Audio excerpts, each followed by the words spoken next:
Buenas tardes a todos. Regresamos con esta segunda sesión de nuestro seminario. La iniciamos con la intervención de Sarah Cockram, que es profesora del Departamento de Historia Medieval en la Universidad de Glasgow y también docente anteriormente en la Universidad de Edimburgo. Sus clases se centran alrededor de diversos de sus intereses, que van desde lo tardomedieval hasta los estudios del Renacimiento, centrándose en temas tan variados como el envío de animales exóticos o el papel desempeñado por las mascotas en las políticas afectivas y estéticas de las Cortes del Renacimiento, así como los estudios de género, centrando sus esfuerzos en este ámbito sobre la figura de la gobernadora de Mantua, Isabella de Este. Muchas gracias, Sara. Thank you. I'd like to start, of course, by adding my voice to the many thanks that you've heard for the invitations that we've received to speak at this incredibly valuable and thought-provoking seminar. In this paper, I would like to follow introductions that you've already seen from Davide Gasparotto and introduce reflections that Monica Centanni will illuminate further by giving an overview of the results of research on medals of Isabella d'Este and raising hypotheses and some areas under question. Before I do that, however, I would really like to underline how much I appreciate the energy in this room and in the wider project for further individual and comparative research on women's portrait medals. It's a topic that prompts great enthusiasm amongst my students and my colleagues, and I think that everyone's going to benefit immensely from these initiatives, so thank you.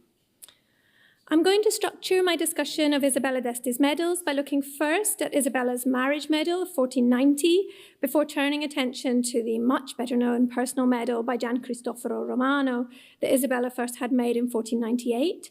I'll consider both sides of this medal, and we'll look at the gifting and reception of some examples before focusing on the special gold version that Isabella had made in 1505. So it's really a little bit different from some of the previous papers. It's a deep dive.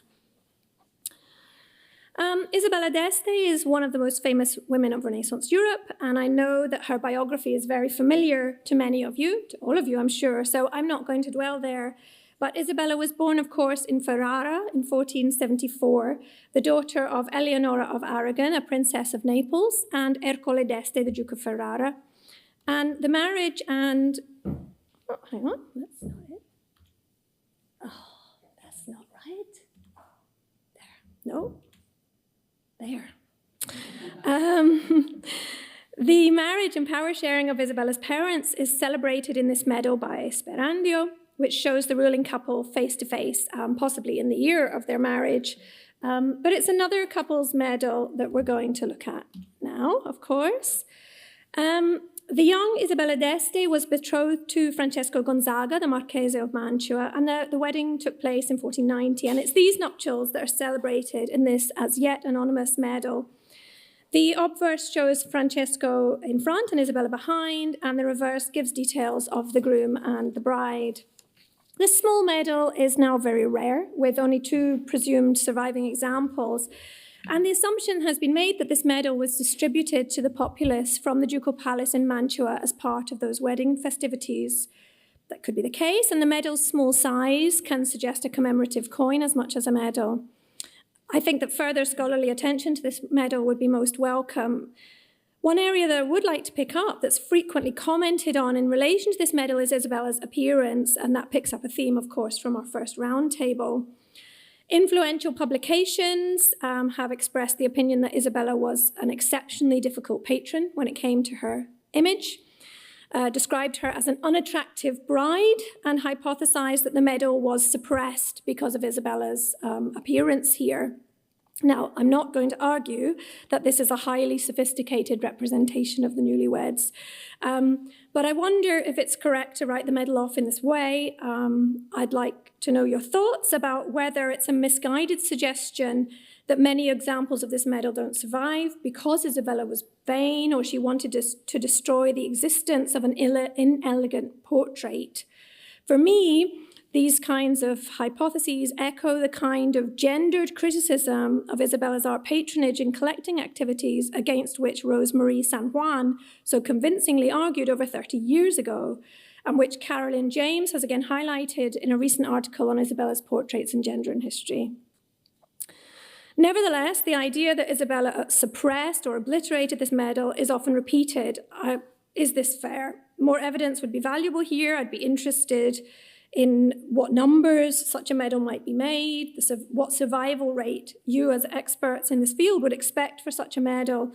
Could Isabella get them back if she wanted to, if they'd been distributed in that way? No one seems to have asked these questions, which I think might be important.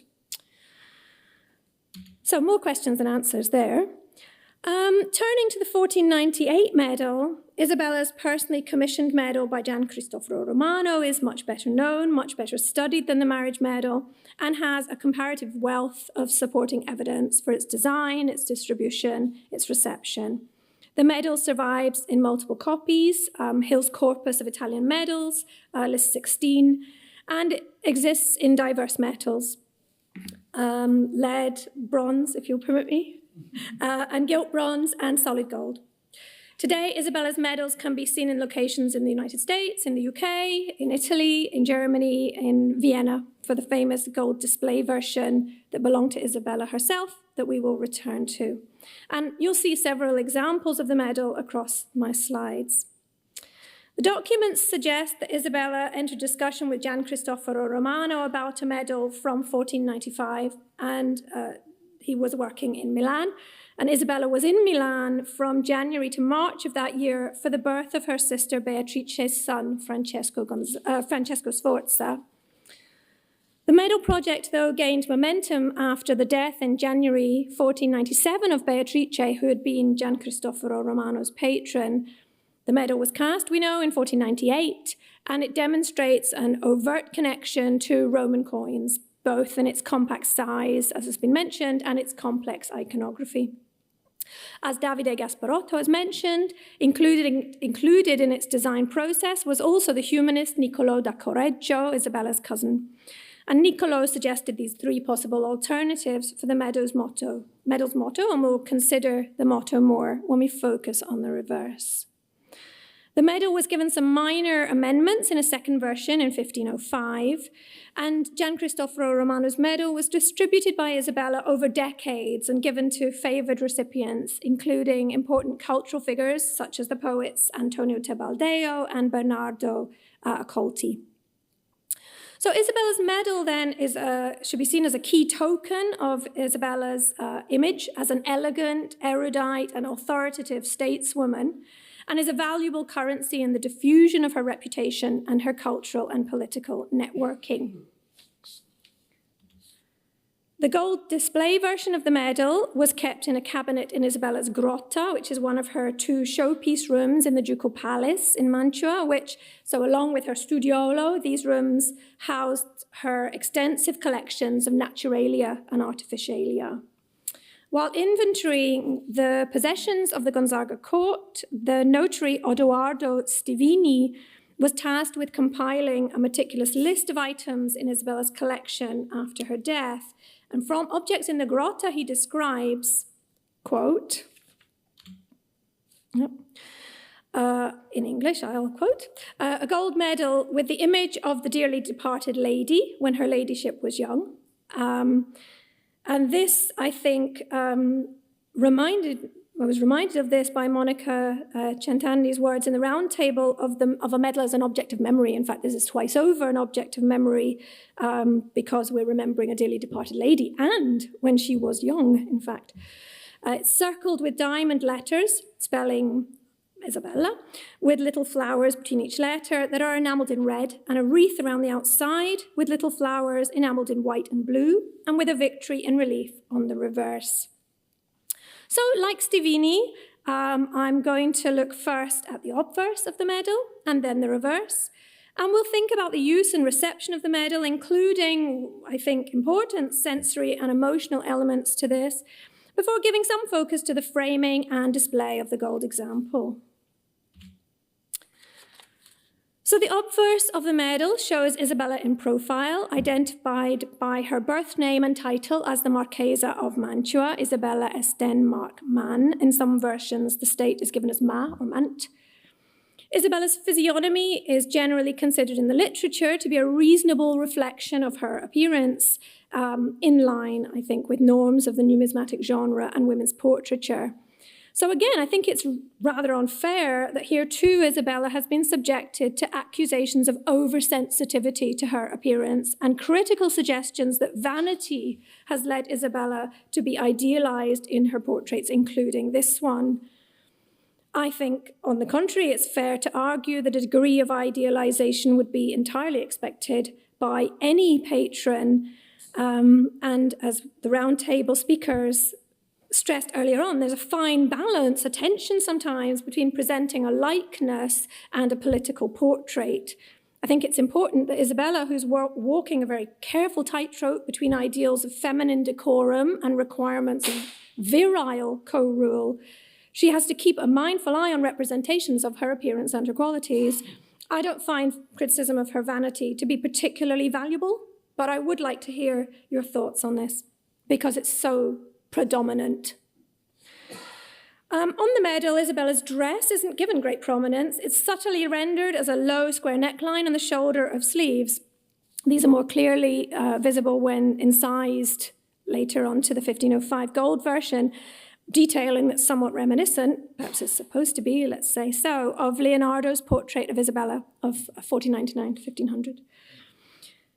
Isabella's portrait, her costume is depicted in a manner that is both reflective of contemporary styles, but also, I would say, lacks a fussiness or too much specificity that might go out of fashion.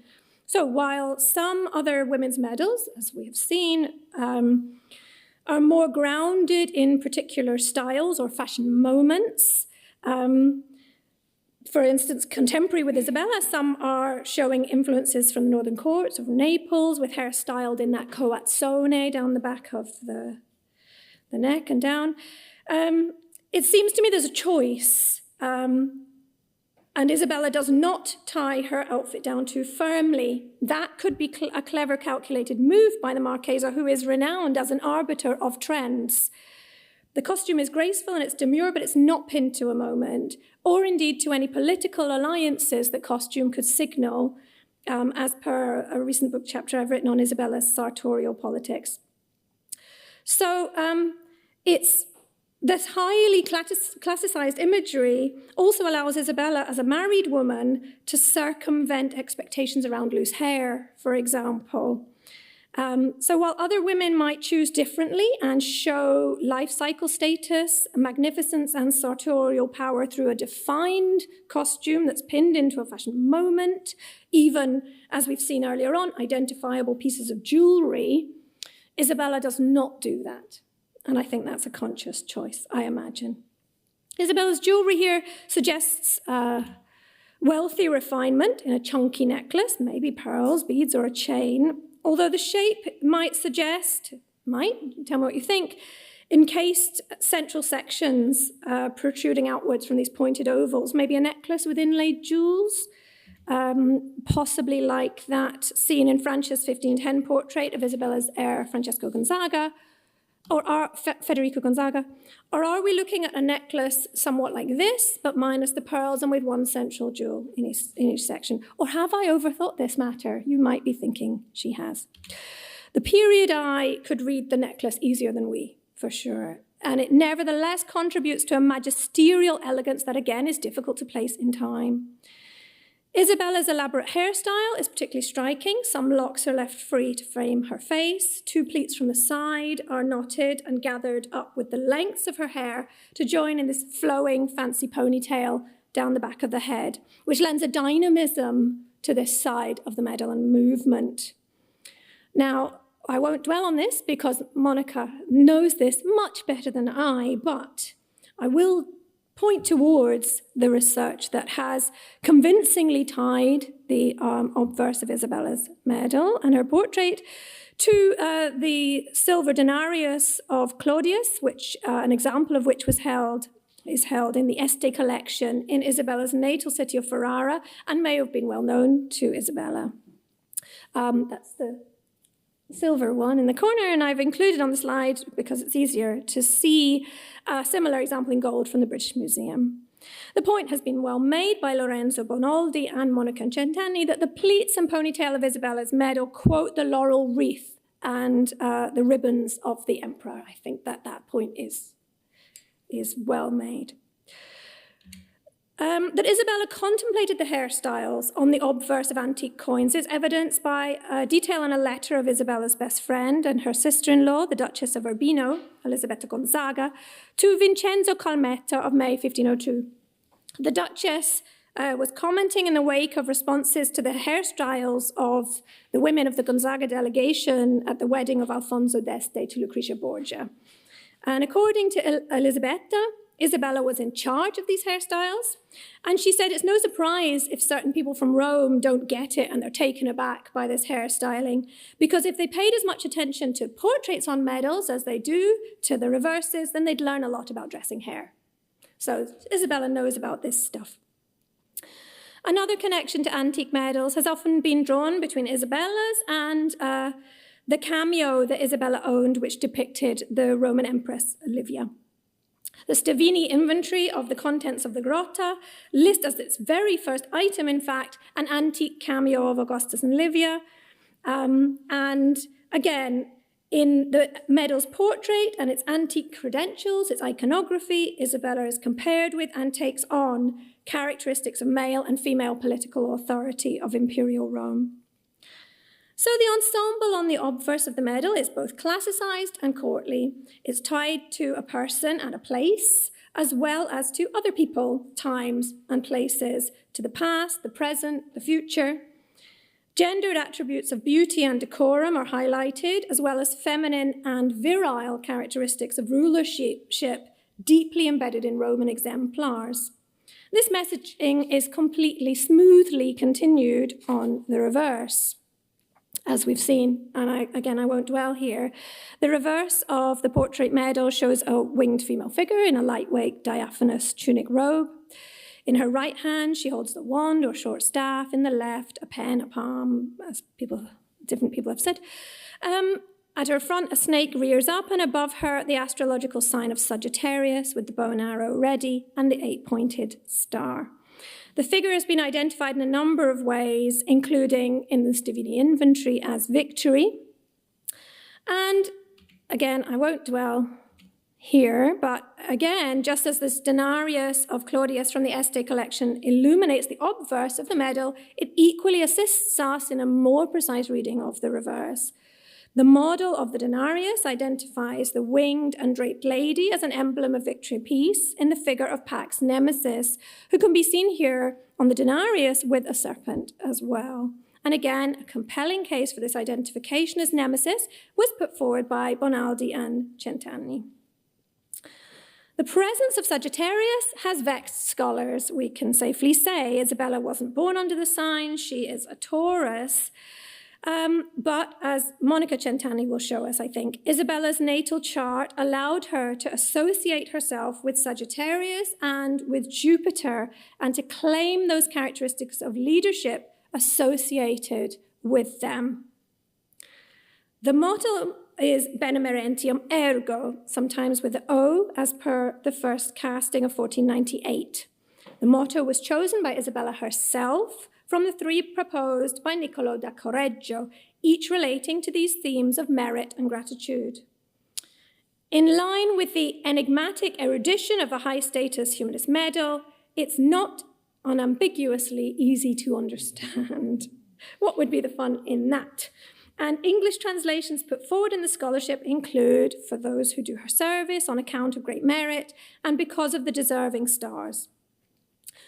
Now, the merit on the motto can be that of the recipient, including in their laudable service of Isabella, the merit of the Marchesa herself and her praiseworthy rule, or the merit of the stars in coming together at the birth of Isabella the wise ruler, or why not all of these?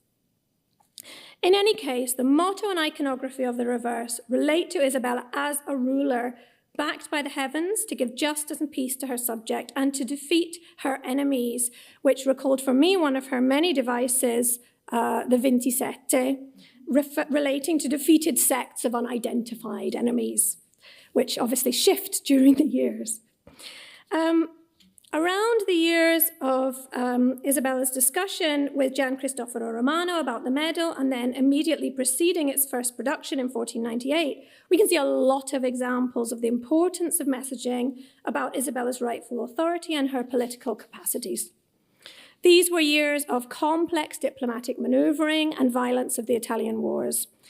The conflict included the Battle of Fornovo, in which the Italian troops were led by Isabella's husband Francesco, who was, as we've heard, frequently absent from Mantua on campaign, and whose military contracts reflected these internecine shifts in alliance and strategy by the powers of the peninsula. The continued relevance of the medal's messaging of deserving authority, gendered both feminine and virile, between the first and second versions of the medals, is evidenced again by Isabella's activities in those years. For instance, her continued day-to-day political management in Mantua during Francesco's absence, her meticulous gathering of news and network building in order to understand and preempt the many dangers to Mantua, such as the threat of usurpation by Cesare Borgia. And these were also years in which Isabella fulfilled her perceived reproductive duties, giving birth several times, including to her long-awaited heir Federico in 1500. So the turbulent years at the close of the 15th century and into the 16th, Isabella trod a careful path of co-rule with her husband Francesco and then with her son Federico, and she distributed and displayed her portrait medal, having an impact not only on the form of the medal, but also on elements of its function and in its gifting to individual figures and its reception. So I'd like to reflect a little on that. Stephen J. Campbell has described Isabella's medal as moving within, quote, an economy of friendship, merit, and reward. And Isabella is a master of networking and the leveraging of dynastic, diplomatic, and cultural connections. She gives the medal out to the international power players, nobility, and intellectual elite of Renaissance Italy, and it's admired at various courts, including Urbino and in Naples. As mentioned earlier, 1507, the Mantuan diplomat in Naples, Jacopo d'Atri, the Count of Pianella, was given his medal by Gian Cristoforo Romano, usefully allowing the medalist to explicate to the envoy any uncertainty in reading the reverse. Indeed, the ability to decipher and explain the medal's iconography and motto were a very important commodity in the economy described by Campbell. Gian Cristoforo Romano, and indeed Niccolo da Correggio, would be excellently placed to win a game of illuminating the medal's meaning, although none would be more so than the medal's subject, of course, the Marchesa herself. The response that Jacopo d'Atri describes to the medal presented to him in Naples is highly significant. The medal was shown by Gian Cristoforo Romano to the powerful women present at the Neapolitan court, who, as we know, included Queen Germaine de Foix, the wife of Ferdinand of Aragon, who looked at the medal a long while and praised not only Isabella's beauty, but her ingegno, her intellect. The queen soon after left for Spain, to whence it would be hoped she would carry the Marchesa's fame with her. According to Jacopo d'Atri's report, the women in Naples marveled at the medal. They related it to Isabella's reputation and what they already knew about her. And the daughters of the viceroy, Gonzalo Fernandez de Córdoba, who were Beatrice and Elvira, seemed envious of the medal, examined it for a long time, and kissed it, also having heard of Isabella's fame. They were, again, about to depart from Naples with their father and could transport Isabella's fame with them to Spain and beyond. Jacopo d'Atri perhaps anticipated that Isabella would want specifics, and he asked Gian Cristoforo Romano which of the ladies had best appreciated the medal. And he reported to Isabella that all the ladies had, and most especially those with greatest judgment. Tactile and emotional engagement with the medal is a key feature of this report. So the medal is visually inspected at length, touched, held, turned, perhaps it's sat one way up or the other in the palm of a hand. A performance of desired intimacy and respect occurs as the medal is touched by lips and kissed. The medal provokes a variety of emotions, from wonder and admiration to envy, and prompts memories of what is known of Isabella's renown, now built on with layers of new evidence and shared memories to be taken away again. This is precisely the level of European nobility members of French and Spanish families, key in the unfolding of the conflicts over Italian territories and alliances that might be able to preserve Mantua, that Isabella seeks to impress and forge connections with. Respect for her political acumen and for her cultural clout are a vital weapon in the Mantuan armory and in Isabella's power-sharing tactics with her husband. In addition to the international nobility, Isabella's medal circulated amongst the literati and provoked a range of responses. The medal provoked sonnets, for example, and not just in people to whom it is given, but to people who just see it, such as the poet Giacomo Faella. And another poet who is given a copy of the medal is Bernardo Accolti, known as l'unico aretino, who is also on the receiving end of a prank thought up by Elisabetta Gonzaga and played by Isabella with her sister-in-law in 1505. Essentially, Bernardo Accolti thinks he's going to be given a copy of the medal by Gian Cristoforo Romano, who says, actually, you can only have a look at it. I have to take this one away with him. Accolti is really upset that no medal that arrives soon with him for him to keep, and he writes to Isabella, who then reveals the trick. The joke, that to us doesn't seem very funny, nevertheless indicates the expectations of those close to the Marchesa that they're going to be rewarded with a copy of the medal, and questions of honour and offence if considered to be overlooked. The circulation and distribution of the medal, as well as careful attention to its reception and the influence of this on Isabella's reputation as a noblewoman, as a co-ruler, is a really important component then of Isabella's image management and statecraft against this evolving political backdrop. Textual sources show the medal is prized by recipients, and surviving copies, such as this one, show evidence of the medal with holes, probably for hanging purposes or maybe wearing. This example, for instance, has been gilded on the obverse, and we can imagine it displayed on that side. But the finest and shiniest copy of the medal, of course, is Isabella's own version in gold with its added frame. Let's check my time. Okay. That, as we've seen, is housed in her grotta. So the frame on the obverse repeats Isabella's name in diamonds with the letters of her name and an M, which can underscore both Marchesa and Mantua of the medal, does double work.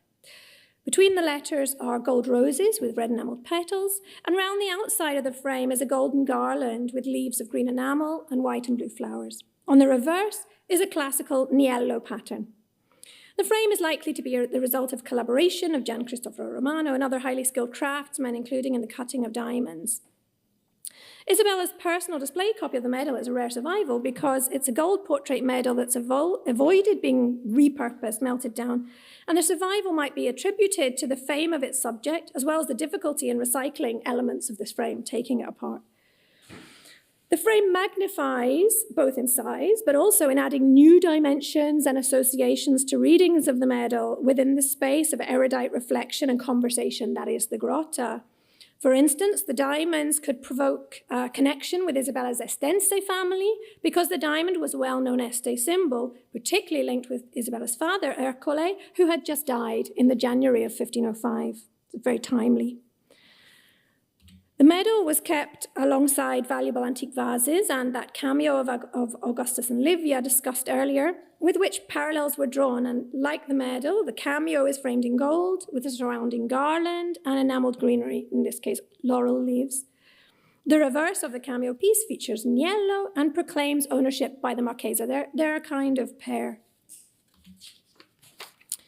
This visualization of the medal, it's a bit blurry, sorry, by the IDEA project, encourages reflection on engagement with all angles and aspects of the medal within the sensorium of Isabella's Camerini. To get the full experience, courtly, political, intellectual, sensory, the medal needs to be picked up, felt, flipped, analysed, even if not kissed. Tactile engagement with the medal would include feeling the textile of the relief on both sides and contrast with elements of the frame. The visitor would experience a sensory and emotional encounter with the medal after passage through Isabella's apartments in the Ducal Palace, either initially in the Castello San Giorgio, upstairs in the Ducal Palace, or on the ground floor in the Corte Vecchia when her suite of rooms moved in widowhood.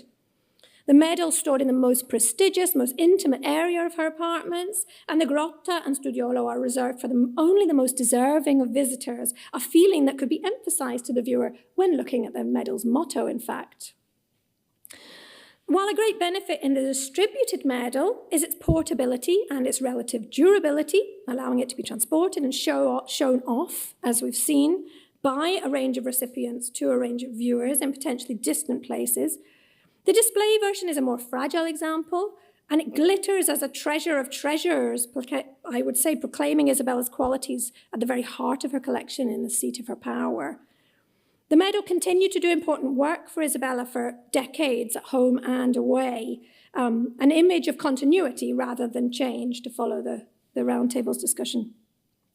The display of the medal after Francesco Gonzaga's death sent out important messages, for example, about continued political influence that Isabella could wield in widowhood, continuing authority, continuing cultural relevance, political might. Now, I'd like to conclude with just a couple of reflections, and I'm really looking forward to our continued discussion. So the aim of today's meeting has been to study the different uses and functions that Renaissance women gave to the medal and its artistic relevance. Isabella's medal by Gian Cristoforo Romano is, of course, one of the best-known examples of a Renaissance woman's medal. And we're lucky that our analysis of this medal can be supported by important textual evidence, several letters, a sonnet, that attest to the practicalities of Isabella's commissioning process, as well as to ways that the medal's disseminated and received. Attention to the display, the circulation, the materiality, form, function, and reception of the medal is highly revealing of Isabella's self-fashioning and its relation to her networking and her politicking. Akin to antique coins and quoting history and mythology, and with a relationship to other medals and to Gonzaga coinage that would merit further research, Isabella's medal is easy to carry, easy to circulate, and potent in the splendid gold version. It is indeed an important token in a currency of fame. The complex and multi-layered messaging of the medal can be read in relation to antique precedents and in relation to contemporary cultural and political life. The medal avoids being pinned too tightly in time, so it continues to have relevance to Isabella's programs of self-fashioning. A connection has also been drawn between this medal and its influence on subsequent women and other women's image management, for instance, Vittoria Colonna. And I'm very pleased to be here today to think with you about Isabella's medals and their relationship to those of other women. I'm excited about what comparative research we can do, including into lesser-known women, as well as into those big-name women whose medals remain less studied than their portraits or their literary lives, such as Emilia Pia or Elisabetta Gonzaga, for example. I'm very eager to hear the following papers and discussion to follow on from what we've heard. So I conclude now then that Isabella's small medal represents big things. In the case of the display version, it represents the apogee, perhaps, of her collection and magnificence. The medal embodies the Marchesa's own attributes and something of her appearance, her erudition, her favor, her right to rule, and star-given ability to rule well against a backdrop of vibrant intellectual culture and the dark days of the Italian wars. Thank you.